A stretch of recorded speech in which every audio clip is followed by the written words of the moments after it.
Chaque jour, Charles et Carole vous présentent la leçon de l'école du sabbat.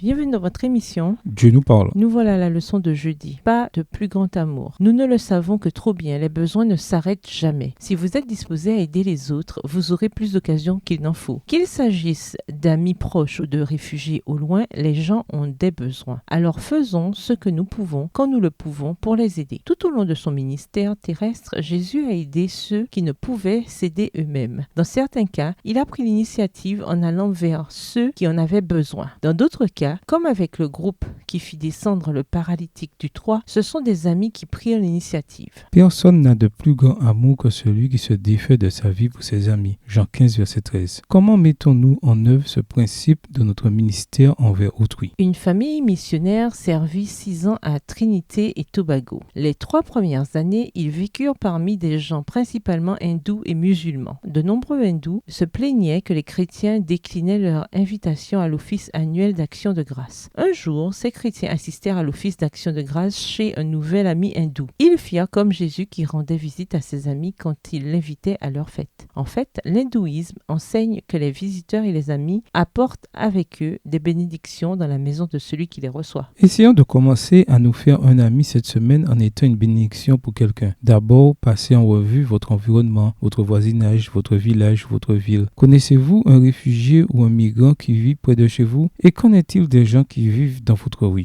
Les connaissez-vous tous? Quelle que soit votre situation, devenir ami avec un étranger n'est pas chose facile. Priez et demandez à Dieu de vous aider. Il nous connaît tous et il connaît l'étranger avec lequel vous pouvez devenir ami. N'oubliez pas, le but est d'être son ami afin de l'aider à l'amener à Dieu qui pourra l'aider. Défi, renseignez-vous sur les étrangers ou les non-chrétiens qui vivent dans votre pays. Vous trouverez par exemple sur le site joshuaproject.net des informations utiles sur les groupes qui ne connaissent pas encore l'évangile dans votre culture. Défi plus, identifiez quelqu'un dans votre sphère d'influence. Commencez à prier régulièrement pour cette personne après avoir répondu aux questions suivantes. Cette personne est-elle mon amie selon le modèle d'amitié de Jésus? Est-ce que je connais les besoins de sa vie? Comment puis-je la conduire à Jésus pour qu'il la guérisse? Au revoir. Et à demain si Dieu veut.